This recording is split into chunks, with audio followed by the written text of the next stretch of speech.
Thank you for joining us for Sharpening 21st Century Tools for Cohort 16 and 17. Our specific audience are CBOs and new program directors. However, we do open it up to anyone who may want to review the video just to make sure that you have your tools sharpened when it comes to managing and implementing the 21st Century Grant, as we realize that these are federal dollars that we are utilizing. Here are just our 21st century team members, but we want to make sure that you understand at the very top, those names listed from Amanda Ryland to Kim Hendon are those who work specifically with the State Department of Education here in the state of Alabama. Those names from Dr. Jason Bryant all the way to Sarah Richardson, those individuals work directly with Auburn University, and uh, they have a resource called Truman Pierce Institute, and Dr. Jason Bryan is the director, and those underneath him work directly with him as it pertains to the 21st Century Grant. Just like you have to have an external evaluator. The State Department has to have an external evaluator, which we have partnered with Troy University. Our representative for our state evaluation is Dr. Shannon Dad.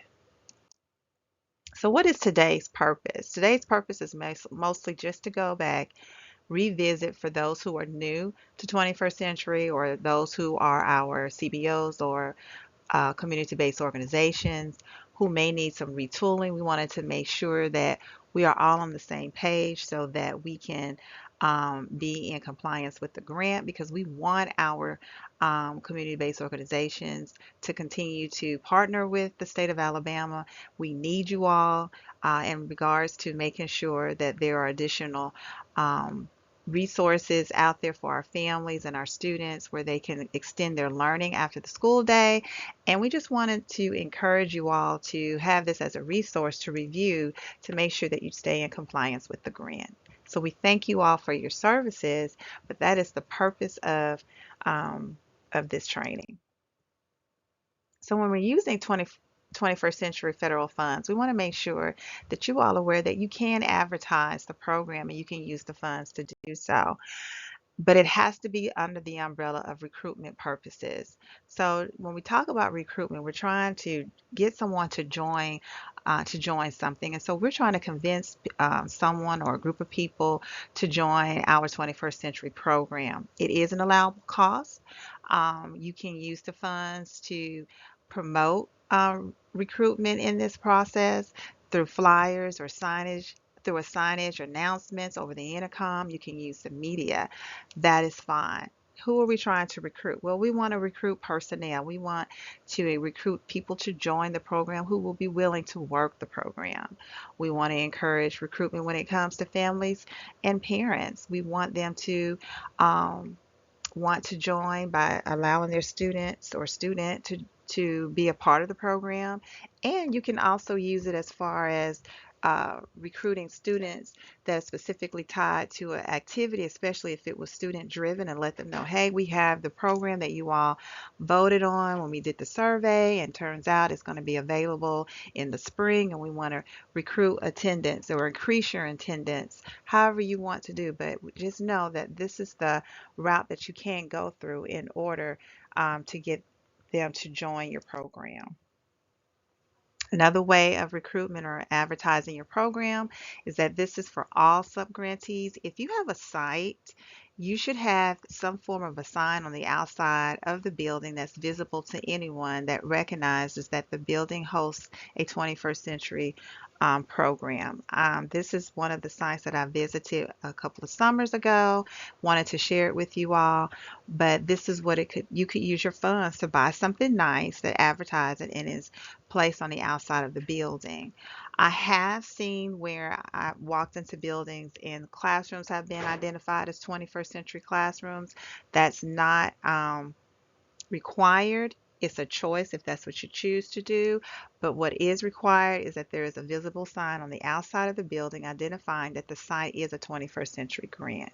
I'm sorry, the host of a 21st century program, excuse me.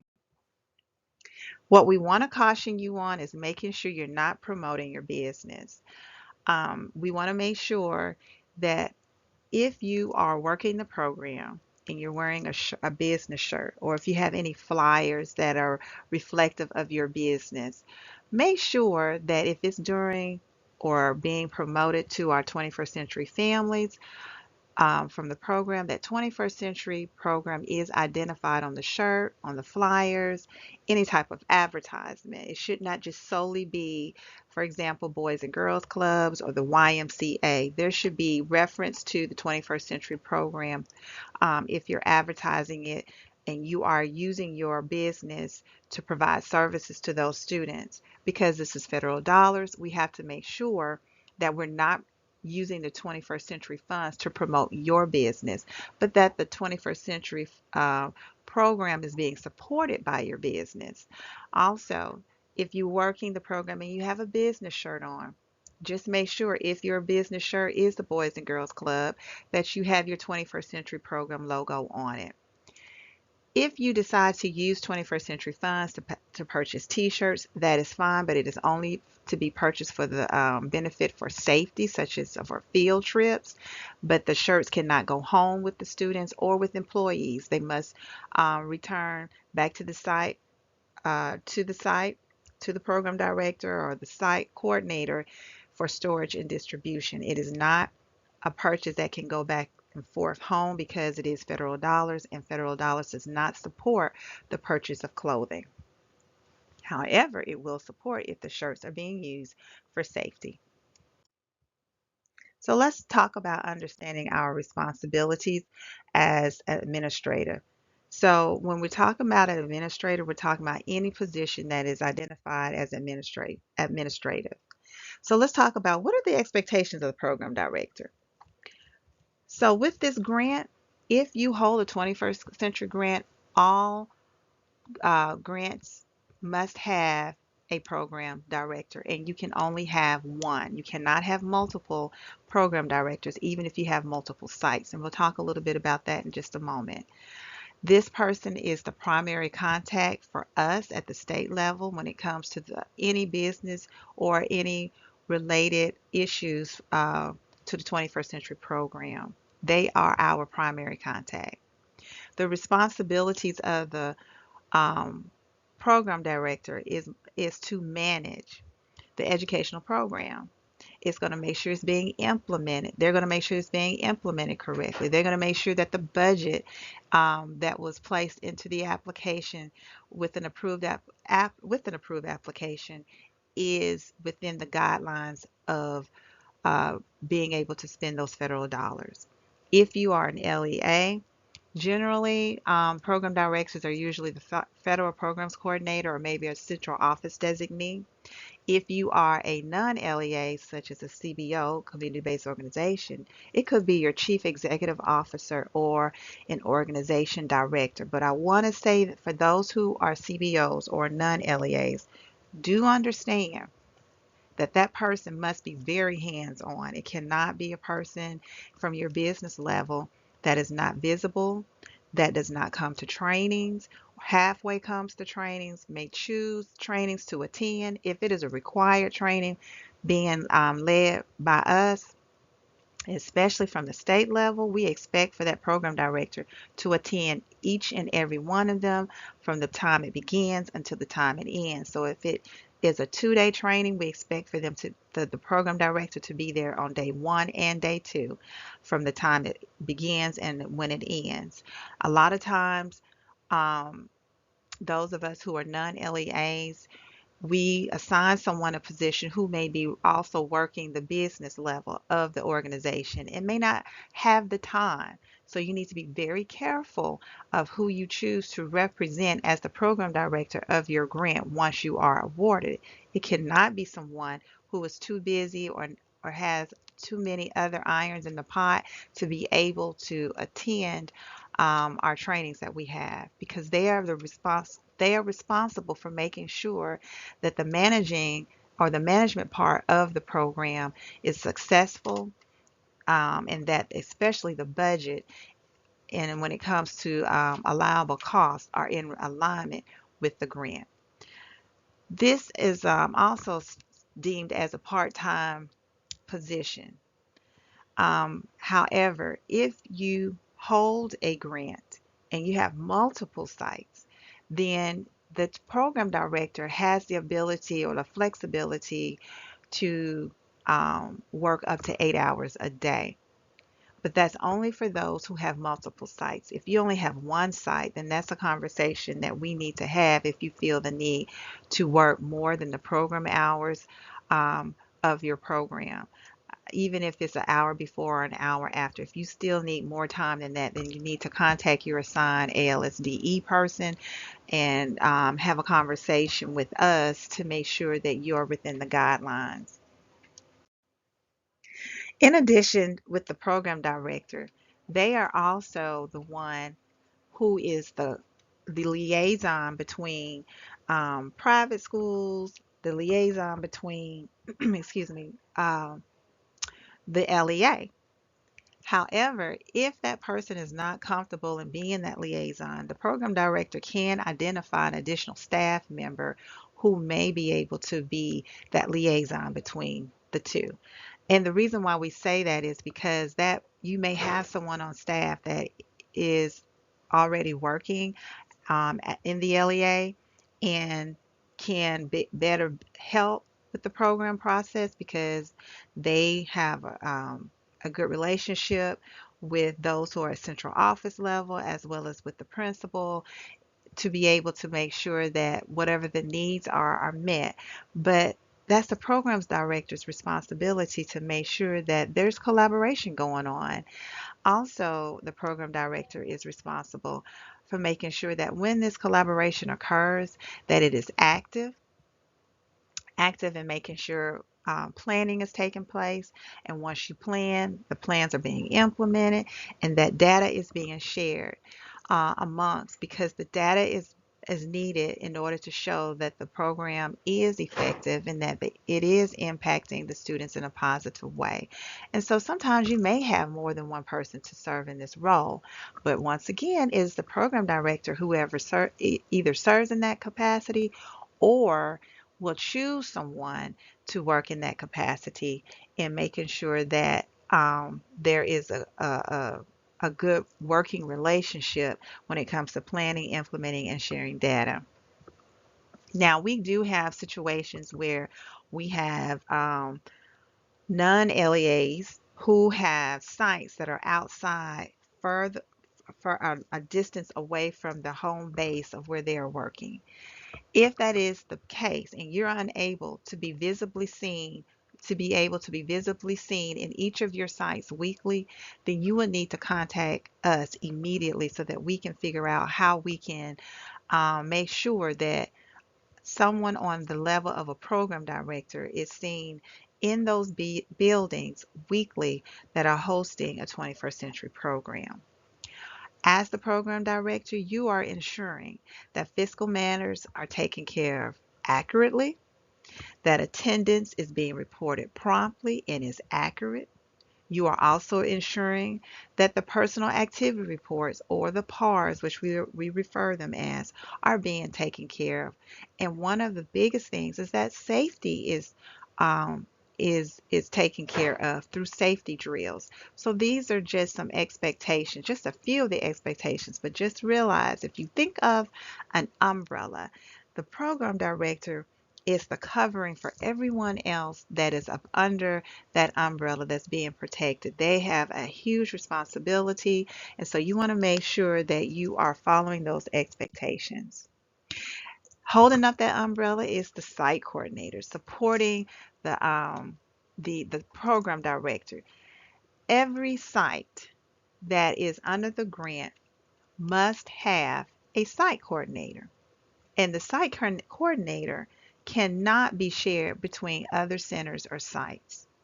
So if you have 6 sites, then that means there should be 6 site coordinators. What are some of these responsibilities of the site coordinator?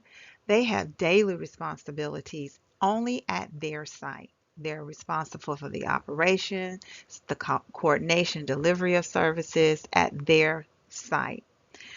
The program director and the site coordinator cannot be the same person. So please keep that in mind. So you're going to have a program director and then you're going to have your site coordinators. Now, the person that is identified as the site coordinator, every day you're responsible for ensuring that the attendance is entered into Easy Reports, and that all your 21st century students are marked in Power School, and that you're reviewing your GEPRA data to make sure that it is accurate before you submit it. And we know the GEPRA data is non-negotiable. It has to be reported, and it is expected to be reviewed and taken care of daily. Fiscal manager is another administrative position, and they are sometimes referenced as the bookkeeper, or the CSFO. Now, this person is designated as the staff member who is responsible for when it comes to the fiscal matters of your program. They're responsible for bookkeeping. They're responsible for making sure supplies are ordered, and are within the budget. That we're not going extreme with your request, and that all the tasks that they are providing are business related. Okay. Um, they are also responsible for ensuring that the monthly expenditure summaries, which we always refer to as the ES2s, are being uploaded monthly into EGAP 2.0. Another administrative position is the data entry person. The data entry person is also going to collect all of the data from the site coordinator and make sure that everything is maintained and accurate in Power School's platform when it comes to collecting data. They're going to make sure that the GEPRA measures are met because this is a requirement from the USDOE. And it is, we want to make sure that data sharing agreements have been made and are being kept, that you are also able to track your GEPRA measures, which are the attendance, the discipline, and your assessment data. These are non-negotiables. They have to be done. And so it is good to have someone who keeps up with this. Would they be needed in your building every day for long extended times of the day? The program director is responsible for looking at that to make that determination. And that should not be the case. There's a lot, if you can see, the program director is responsible for all these other responsibilities up under each one of these persons that hold positions as an administrator of the grant. But the bottom line is it's really good to make sure that you have someone that's your data entry person, because they're going to make sure that the data that is required by the USDOE through GEPRA is being reported in a timely manner, and it is accurate. So let's review some of our financial matters when it comes to the funds with the 21st Century Grant. This is a reminder that if you are cohort 16 and 17, your max for admin costs for if you're a cohort 16 is 20% of the amount, and that includes your indirect costs. If you are a cohort 17, we realized that when cohort 17's application was written, based on the feedback that we received from our grantees, that there was more funds needed to be available. So 30% is the cap for cohort 17. Cohort 16, this is your third year in the grant, so therefore your technology allowance is no longer available to you to purchase anything dealing with technology. However, if you are cohort 17, there is no maximum, so you can continue to spend accordingly.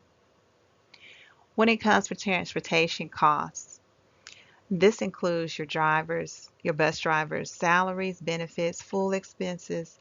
The max is 25%. So if you have an LEA that's providing you with transportation, or if you are the LEA, then your max is 25%. For professional development, your max is 5%. Each site is required to have an external evaluator, so your max cost for each one of those sites is no more than 3% of the grant. We have talked about function codes, and we're going to talk about them again because there were some changes made. And the biggest changes are those that are highlighted in yellow. The function codes changed a little bit. So for example, anything dealing with staff development, we're going to keep that at 2215. And we've given you all some examples in the event that you're not sure of where you should place your or how you should budget your activities. Um, we really want to look at external evaluator. That is supposed to go up under 2290, and the description for 2290 is other instructional staff services. That external evaluator is responsible for giving you feedback on your program should be placed under there. When it comes to easy reports, paying for your easy reports yearly, as well as technology. If you make any purchases of technology and it's through the academic school year, it's going to be up under function code 9130, which the description is extended day or / dependent care. If you have easy reports, and because you are having a summer program only, and those for future grantees, then you would code yours up under 9130 for the summer. But if you make any purchases such as technology during the summer, then you will make it up under 9130. So please make sure that you go back and review this information. Another big change as well is that we have been given directives that when it comes to anything dealing with your light, your heat, your power, telephone, fax machines, any type of communication services is still to be up under 9130 to show that it is an extended day. So just those are just some things that we wanted to remind you of.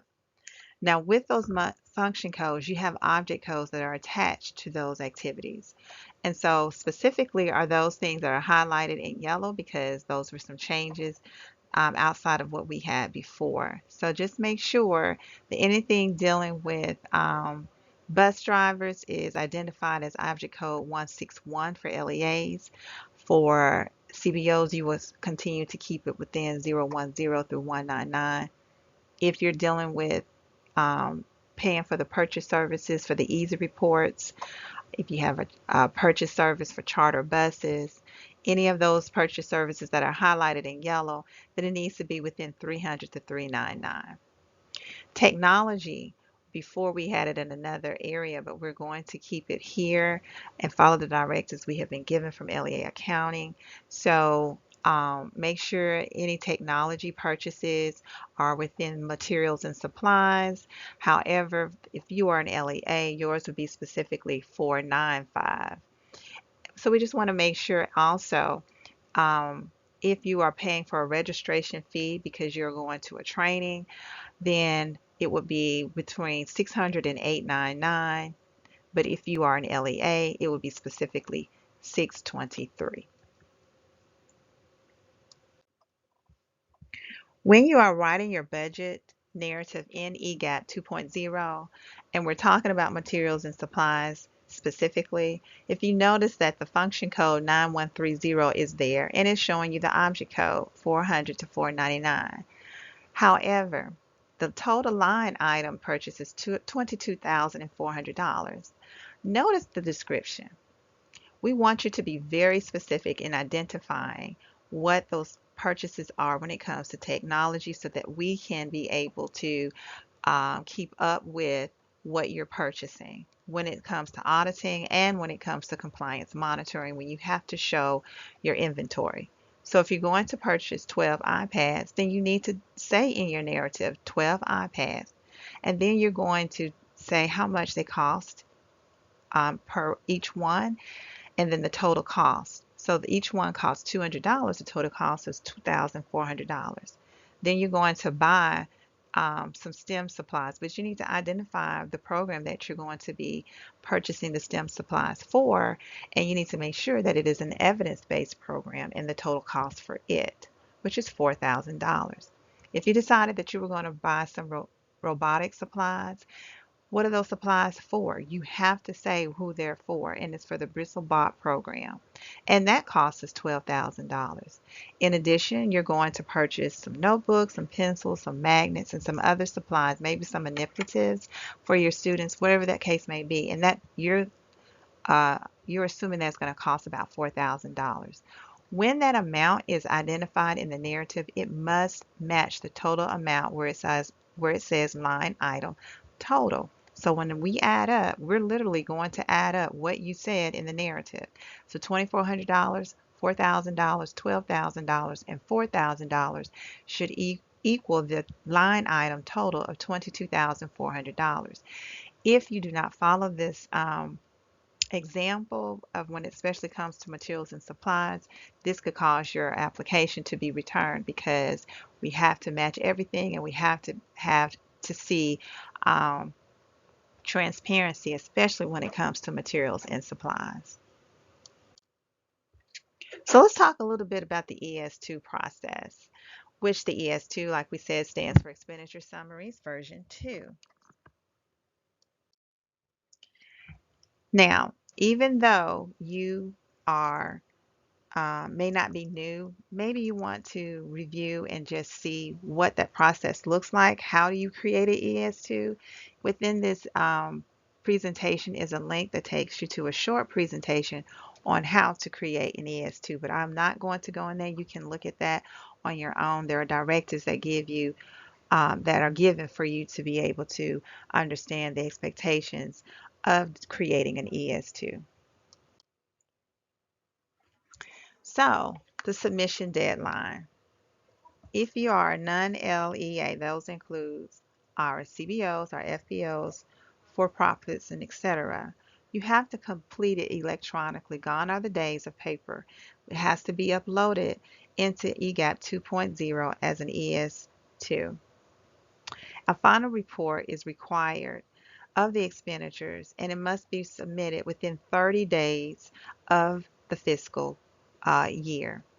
So you have to make sure that you have closed out all of your expenditures before you begin to start a new year. So for those of us who are cohort 16, as you enter into to your year 3, you will need to make sure that you've closed out all your expenditures for year 2 before you can begin year 3. If you're a cohort 17, you need to make sure you have closed out all of your expenditures for year 1 before you can begin year 2. If you do not submit the final report, then we have the right to withhold your funds before you can begin spending for the next succeeding years. And that even includes, for example, cohort 16, if you are to apply for a new competition grant with um, the 21st Century Program through us, we will review and make sure you have closed out cohort 16 through this process. If you have not, you will not be able to receive, or you will not be approved or recommended or pushed forward to peer reviewers if you have not closed out your previous grant. So please make sure that all of that is taken care of.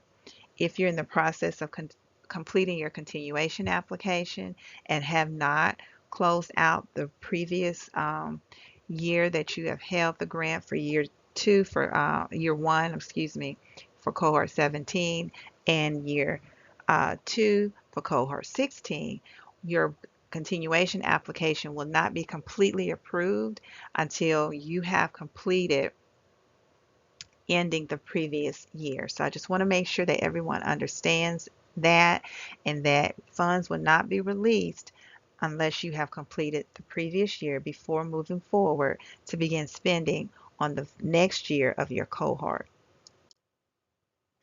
So when you're submitting your ES2, there are a few items that you need to make sure that you have in place that are uploaded for us to review so that your expenditures can be approved the very first time that you submit it to us. Because when you submit the ES2, it does not go directly to accounting to begin the refunding process. It comes to us first, and we let them know, we let LEA Accounting know that it's ready to be reviewed by them. Here is just an ES2 review checklist that we use, and so I thought it would be probably beneficial if you all saw what we use when we are looking at the documents that you all are providing to us. There is a link on this presentation that you can later go on and click on it, and it will open up to this particular form, and you can have it to use. But if you notice, the first thing we're going to look at is Form 3. Do you have the month? Do you have the site?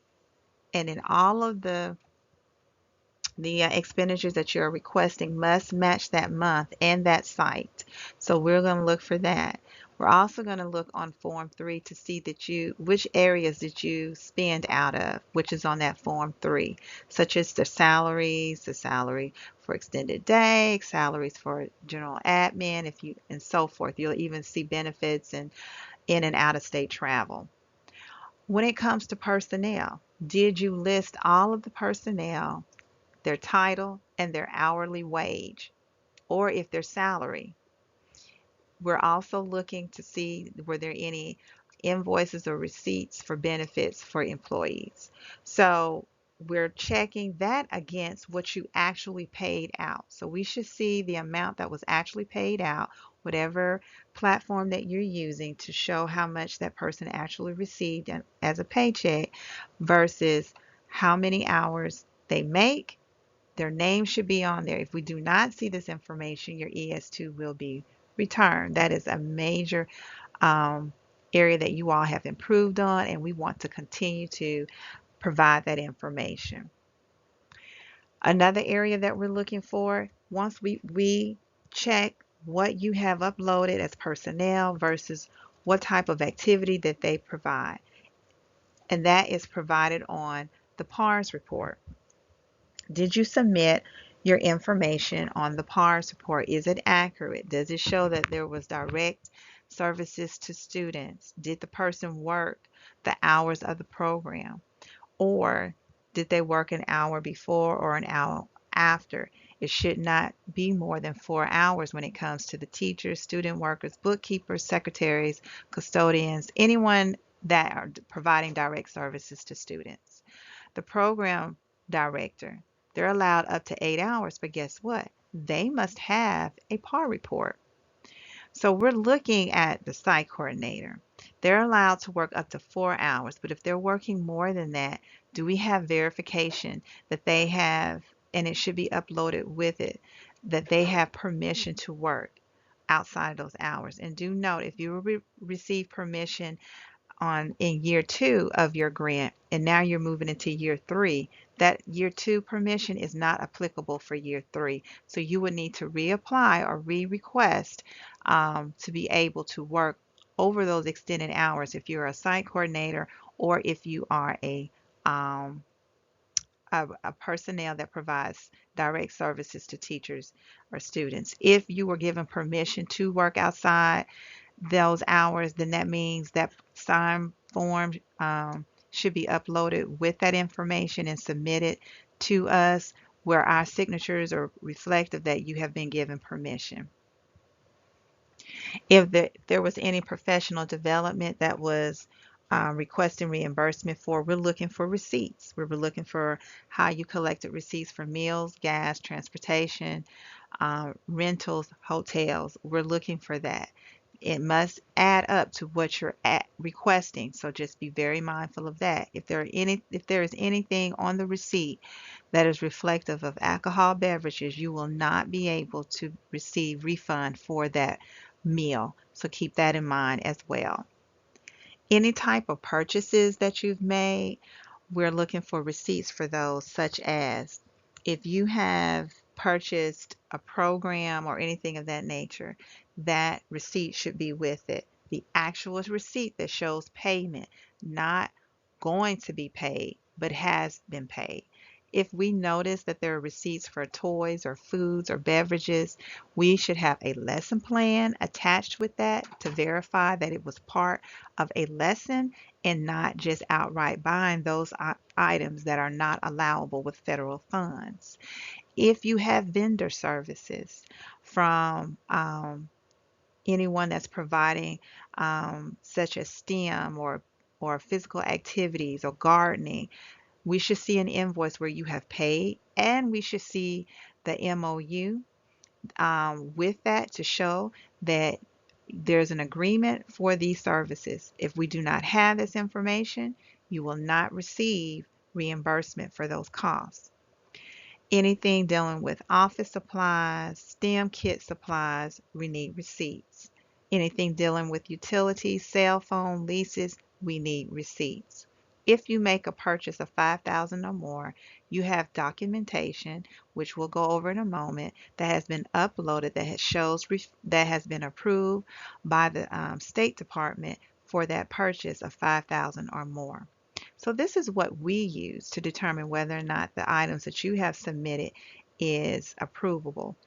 I suggest, even if you are not a CBO, if you are an LEA, please use this as well, because if you're ever pulled for auditing, or if you're ever pulled for compliance monitoring, this information is going to be requested and you'll already have it. So this is just doing your check and balance to ensure that you are in alignment with the grant. That form 3 we were talking about earlier, this is a link that takes you directly to a spreadsheet that you can use and complete for your form 3. Make sure that all of that information at the very top is accurate. If it is not, it will be returned. If you have the wrong dates, if you have the wrong site, if you know the wrong name, or if you forgot to put any of that in there, it's going to be returned. If it is not signed and dated, it's going to be returned. So every portion of this is supposed to be accurate. I do want to make sure that you all understand that LEA accounting match what you put on this monthly report to what you sent previously. So everything must balance and it must show accuracy. If not, it will be returned. So just make sure that you place your expenditures in the right function code and that it matches from month to month and that you complete the Form 3 accurately. So let's talk about listing of personnel. When you're listing of the personnel, it has to be submitted with your ES2s every month.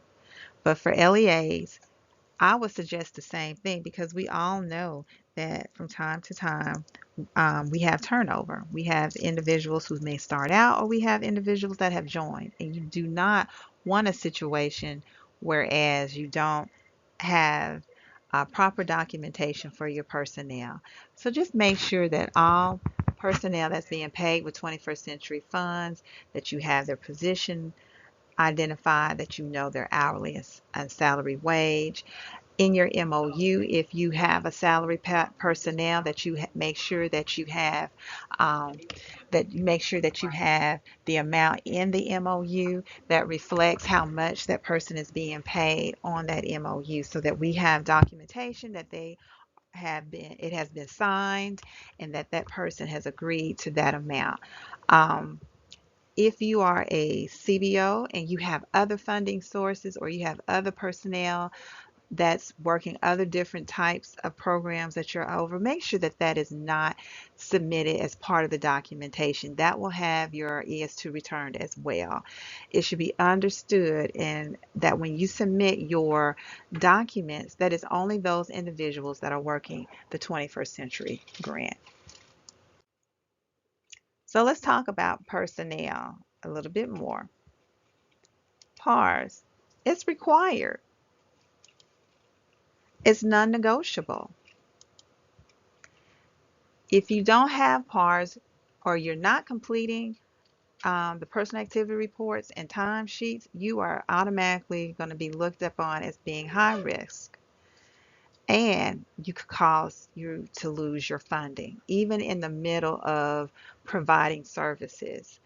So please make sure that your personal activity reports and your timesheets are accurate and they are being done as the work is being implemented. Because if not, you could lose your funding.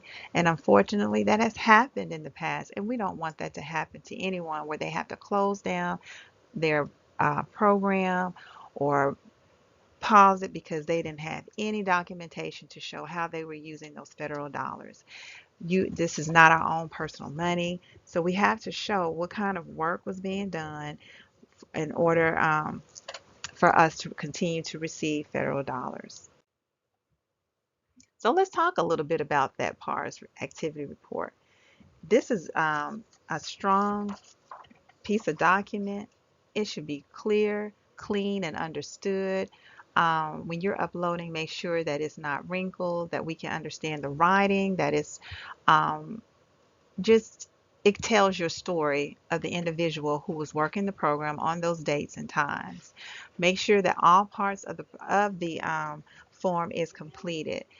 Make sure that you have the time in and time out, the dates, the total hours that are being um, paid towards or being you're asking reimbursement to be paid through 21st Century Funds are being identified, and those responsibilities that you had on each day. We do go through the PARS report, total up your time, make sure your time, the time that you say on here is accurate, and then we match it to how many hours that you're saying that person worked, their hourly wage, and then we look at that paycheck. So do understand it is taken very seriously and is used as documentation to support the rationale for the payment that was issued to that individual. If there's any conflict with that, we will say that we will not reimburse um, on the amount that you're requesting if your documents do not balance. Also, at the very bottom, make sure that the employee signs and not the site coordinator signing for them because they were absent. It needs to be a wet signature. It is not to be a typed in signature unless you're using DocuSign, but it has to be a wet signature. That goes for the site coordinator or the program director who's signing off. I've seen where some sites have all three signatures, and that's probably the best fit. But if not, when that employee signs off, they're saying that they're agreeing to the hours that they've said that they have worked in those activities. The site coordinator is in agreement when they sign their name and date it as well. So please make sure that all of this information is done accurately. When we talk about program work hours, we just kind of want to revisit and re-emphasize the things that we were talking about. When it comes to administrative hours, like we said, you can work outside of the program's operating hours, but it should be 1 hour before or an hour after. However, there may be reasons why you would need to work longer hours. If that is the case, then you are supposed to get approval from us on that level. If you know a program director, site coordinators, when it comes to that information, if you have multiple sites, like we said before, then you're excused from that and you can work, except for site coordinators need to have documentation where it has been approved from us from year to year to be able to work longer hours outside of that hour before and hour after. So please make sure that you submit that approval with your documents every time you request reimbursement. So let's talk about that form. This is request for additional work hours. Additional work hours may be for planning purposes. You may request that you have someone come in and work additional hours to collect data for compliance monitoring. You may request additional hours and to pay them through 21st Century Funds because they're going to come in and prepare the program after the winter break or after the summer break to prepare for the opening of a new school year or when a big major shutdown such as the winter break to prepare for the second half of the year. That's fine. You would just need to submit this within 2 weeks before the actual date of the work that's going to be done. The issue is when people submit this after. If you submit it after, it's not going to be approved, and we're not going to be able to um, uh, allow the funds from the 21st Century Grant to be used to pay for that person. So just keep that in mind. It has to be pre-approved before the work is actually done. One of the things we want to make sure that you understand, just attach a PARS report with this to show what the activities are, the time that they're going to be working, the dates and all of that with this form.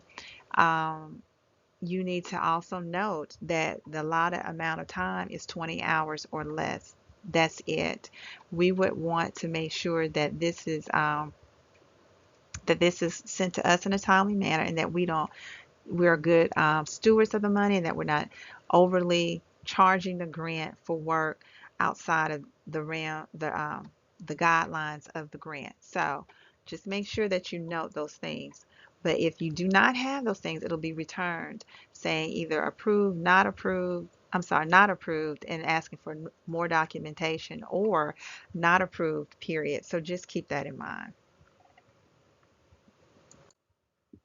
So let's talk a little bit about purchases. The goals, the objectives, and the activities drive the purchase decision. So that's your actual grant, your application, your continuation application. That drives what you're going to buy, not the money driving the plan, but the plan driving the decision on the purchases. And just because it's allowable doesn't mean it's prudent or approvable. So we do reserve the right to be able to say, yes, this is an allowable cost, but we don't think that this is a good way to use your funds. So keep that in mind as you're making your decisions. Right here is a link to an activity that we did one-on-one with when we did the training called Is It Allowable? And that may be something you might want to look at to just kind of refresh your mind over, what can I purchase? What should I not purchase? And for example, we all know that students like to be rewarded for good behavior through incentives like trophies or giving a plaque to someone for all of their hard work. That's a nice incentive to do, but guess what? You cannot use 21st century funds to be able to provide that trophy or plaque to the individuals, or incentives to students. What about if I need funds to be able to decorate the classrooms? That's the need. That is the justification for having partners, but you cannot use federal dollars to decorate your classrooms. If you are wanting to contribute or give donation to other causes that have been helping the 21st century grant, that's something that's not approved. You cannot use 21st century funds. You cannot use 21st century funds for fundraisers, or to purchase even something as like water, because it comes up under um, food, clothes, and shelter of that nature, like on that level. When it comes to dues to organizations or federations outside of the 21st century grant, you cannot use your funds for that. But you can use your funds if you want to transport students home from the 21st century grant. You can use your funds for meetings or grant conferences. You can even use your funds if you need to pay for the criminal background checks of those who are going to be working the program. So those are just some things. If you click on the link, it kind of refreshes your memory over what can you or cannot purchase using 21st century funds. And at the very bottom, there's a link to the US DOE site where it tells you what's not allowable for federal programs funds. Remember we talked about purchasing equipment $5,000 or more? Here is the form that you would submit to us to get approval. And once it's approved, you submit it with your reimbursement to show that it was approved for that cost. Please make sure that you take the form seriously, that you complete each part, because if you don't, it will be returned. We have to do our due diligence and be good stewards with the funds. And so you will have to give, um, a justification for the grant. For the purchase. How is it aligned with your grant? How is this equipment going to impact your RFA goals and objectives? You must submit this. Do not take this as, just something to just do. We have to give justification for such a large purchase. So please make sure that you submit it, and if it is approved, that it is submitted with your expenditures. If you're an LEA, you would keep it with records and submit it with your documents when you submit to LEA accounting. So inventory. As a business organization, when any purchases are being made for any site using 21st century funds, you cannot house that equipment or those resources at your business organization. You cannot do it, because if you used ABC Schools funds to buy a printer, that means that printer needs to be at ABC School. It cannot be at the Boys and Girls Club. So just keep that in mind. If you are I know you don't have to put consumables on the equipment form, but if you do purchase consumables, whatever site that you bought it for, if you bought it for XYZ school, that means those consumables, whether they be library books or workbooks, they should be housed at XYZ. Okay, so just keep that in mind. When you're looking at your inventory form, you have to have an inventory form for each site. Do not place multiple sites on one form. You cannot combine them. You have to follow the guidelines on the form. It is required that you make copies of the form if you have several pieces of equipment. Now, mind you, the equipment that is being inventoried now should only reflect purchases that were made with cohort 16 money, purchases that were made with cohort 17 funds. If you have had the 21st century grant for different cohorts, such as 14 or 15, you would not give this to us to review for now, but you would keep it housed in an area for review. So keep that in mind. If it is requesting that you put the name of at the top of the form, is requesting the signature, make sure there's a signature there. It is null and valid if there's not a signature. And then you need to identify that person's title or position. At the very bottom of this form, it requires that you give the description of the equipment and the serial number. When there have been times where, sometimes equipment has been lost or stolen and we have to do a police report, you have to have the serial number, not the number that the district gave you that's maybe on their printed tag that they place on the equipment.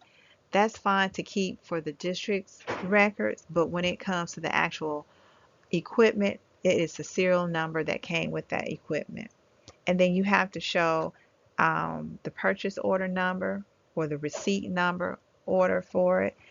If you don't have a purchase order, the date of it, that's going to be off of the receipt, how many were purchased, the quantity, how much did it cost for each one, and then the total cost.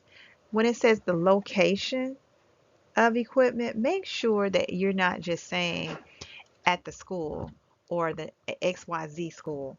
Where is it physically located? Is it in room 213? That's what you need to put, 213. Do not put a person's name, because guess what? Employees change. That person may be here now and they may be gone tomorrow, and we're looking for Mrs. Apples, and Mrs. Apples is not there anymore. So we want to make sure that we put the actual location of the equipment. If the equipment is disposed of, you need to put the date and you need to put the method. So just be mindful that That form is taken very seriously. It has to be completed accurately. It's a part of compliance. It's a part of doing your due diligence to show, excuse me, that you are a good steward of the funds. And make sure that you date and sign it when it is checked. It may be multiple times that it's checked. It may be checked by your technical assistant who comes out for a visit. It may be checked by Alicia Alvis, myself, if I come out for a visit and I have to sign and date it. So keep that in mind. And the date it was checked on. I've even talked to some program directors who would do their own inventory just to make sure that they could keep up with everything that's going on with the inventory to make sure that nothing has been lost or stolen. I also want you all to know that if we ever do come out and, well, not ever, but when we do come out to do a visit, we do look to see, do you have a place that you store your inventory that is kept under lock and key so that it doesn't get stolen or taken away. So keep that in mind when you're looking at your inventory. Your memorandum of understanding. This example of a memorandum is found, excuse me, in the related documents in EGAP 2.0 under Form 5. It has all the requirements that is necessary. Make sure your MOUs are up to date. Make sure that all the services that they are to provide, to include if someone is salary paid, the amount is in there. Um, it is a requirement for external evaluator. You will not be reimbursed for an external evaluator if you do not have an MOU on file. And that's for everyone, regardless if you are a CBO or an LEA. So salaried paid personnel, make sure you have the amount that you agreed upon that's in the MOU. And because we check that versus what is being budgeted to make sure that it is in alignment. So program evaluators. Program evaluators are not just external evaluators. Did you know that your program director should be doing quarterly evaluations for each site? So if there's multiple sites, there needs to be a plan where the program director is is able to come in and do an observation quarterly of all the classrooms in each of those sites. Now, for the site coordinator, you are responsible for having documentation of program effectiveness through observations, but you're not required a certain amount. But for the program director, you are required a certain amount, which is quarterly for every program that's being provided in that at that site. And then an LEA staff member, we want to encourage you to get your principal to do one at that site, someone from central office to come in and do a walkthrough to show that that they can see what to show the great things that are going on in your building, but also for them to see if there is there any way that they can additionally provide assistance to make sure that the program is smooth. It's not a gotcha thing. It's just keeping everyone abreast or aware of what's going on in your program. So that document that is being used for all of those individuals that we just talked about, the program director, the site coordinator, and an LEA representative, we want you to use this site, but it must definitely, I mean, this form, but it must definitely be completed by the program director or site coordinator. Please make sure that you complete all of the information at the very top on the back of the form or page 2 of the form. There are quick descriptions. It's not that many. It's just asking whether or not you're satisfied with what you saw, if it needs improvement, or if you did not see it when you came in to observe. So you're looking for things like, was the classroom schedule available? Was the students' attendance and recorded? Did you observe seeing attendance being taken? Did you see lesson plans? Lesson plans should not only be with the program director and site coordinator, but lesson plan should also be in that classroom when you come in to see, because that is a guidance for whoever is projecting those lessons or implementing or providing instruction. Were you able to see equipment or materials being used? Um, are you observant of the fact that the teacher shows knowledge and understanding of the content that's being covered in the lesson? So there are a few other items, but these are some things that we want to document, that someone has been in there to observe what's going on in the classroom. There should not, this includes vendors. If someone is providing the STEM lessons, you need to provide an observation review of the effectiveness of their instruction. That needs to be provided. And if you have anything, suggestions or some next steps, or even just some accolades that you want to share, you have a space to put that information. What I do want to go back and talk about is that make sure on page 1 where it says general description of lesson or activities that you give an overview of what you saw, so that there's no discrepancy of saying, well, that didn't happen in my classroom, or that wasn't going on at the time when you came in. You want to write exactly what you saw, what activities that were going on when you were there for your visit. The last thing you want to know, you need to make sure is completed, are the signatures that authenticates that there was a visit that took place, and it should be the program director, the site coordinator, and the staff member, the person that you actually observed. It doesn't mean that that person um, agrees with it, but it does say that it did take place. That's the purpose of having the form. For some reason, we are getting a little bit confused when it comes to uploading the appropriate documents in EGAP 2.0 when it comes to Visit 2 and Visit 1. So Visit 2 is asking for the end of year evaluators report. This is what it looks like. It is a very long and lengthy report. It's going to have a combination of several observations. It's going to be talking about your goals, student data, all of that, and recommendations on how to implement or better or improve your program. Any recommendations? That's the overall view, and that's the final report for the whole program, and it should be done for each site, and it has to be uploaded. But one thing we're noticing that is that people are putting the wrong form.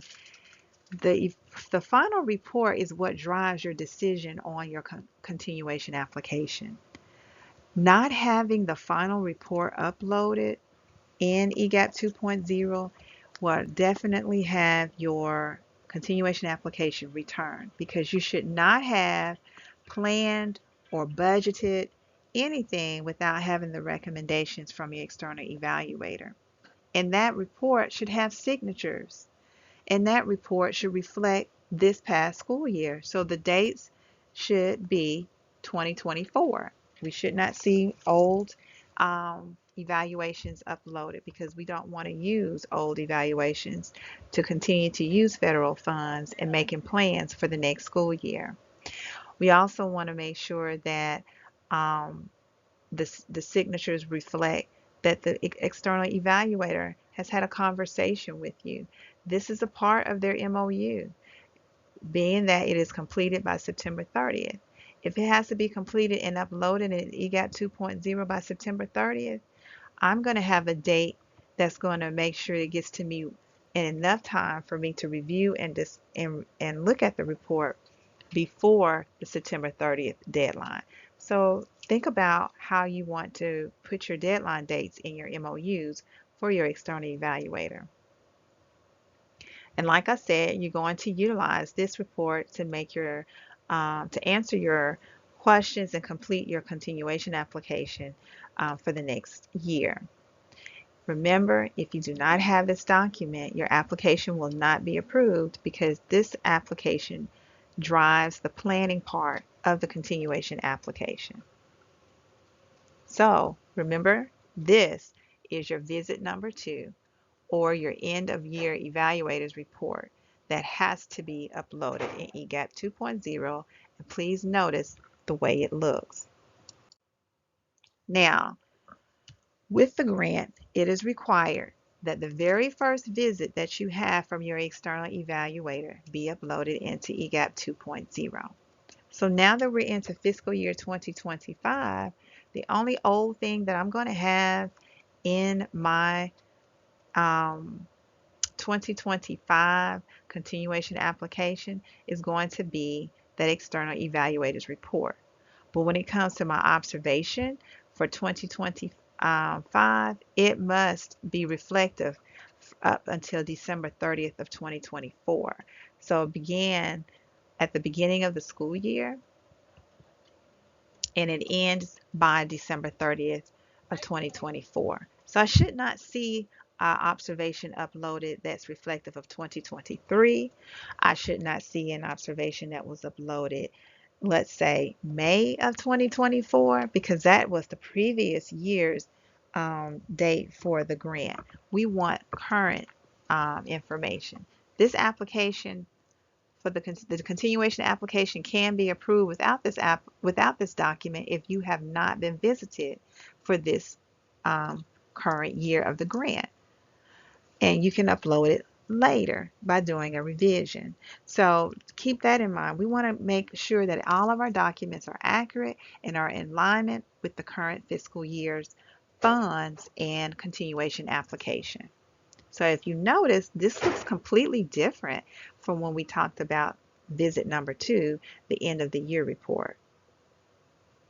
Please pay attention to the different forms that should be uploaded. And remember, this is not required in order to get your application approved, but the other one is. Professional development.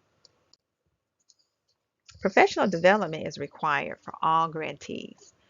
Everyone who works the program is required to attend at least 10 hours of PD that's related to 21st century. We want you to make sure that you attend all required professional development.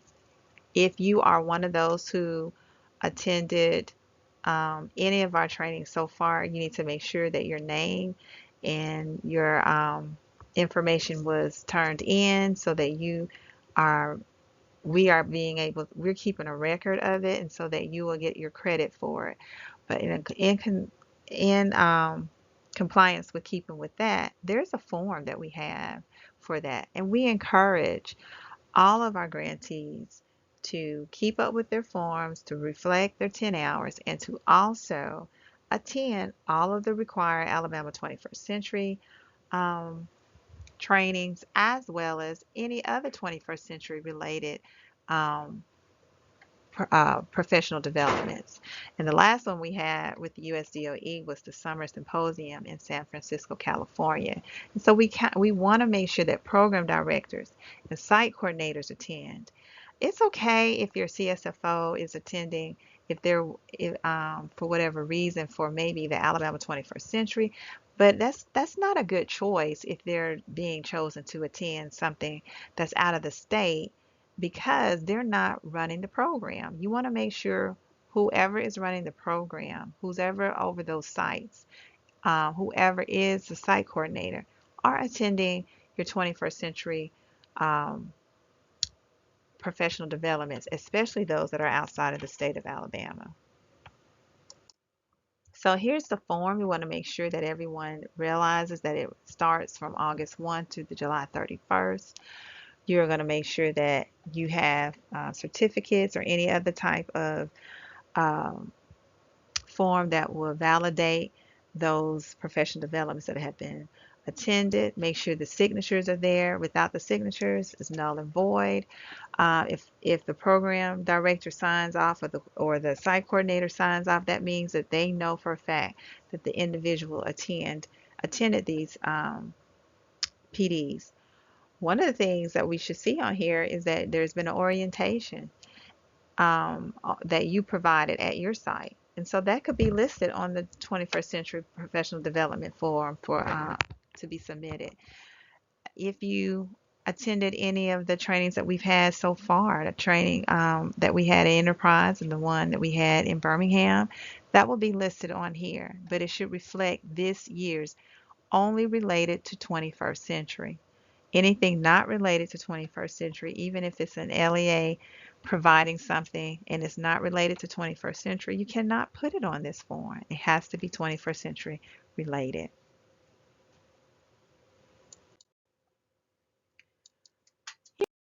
Here are some resources that we want to make sure you all are aware. Once you get the PowerPoint, you'll be able to click on these links that will take you directly to them.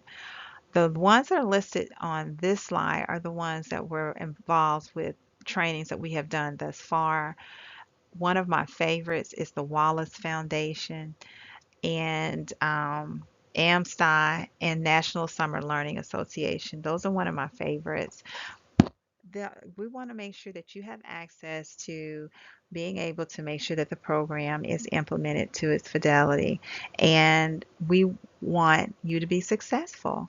So these links here are here to assist you with that process. Here's our contact information here with the State Department. So if you have any questions, remember to refer back to your assigned um, ALSDE contact or assigned TA. That information was given to you at the training. But if you don't know and you just need to know who that person is, you're welcome to call the phone number that we have on the screen and someone will guide you to your appropriate assigned person. Thank you so much for joining me and taking part in this training. We do hope that this is a useful resource that you can go back and use for at your discretion.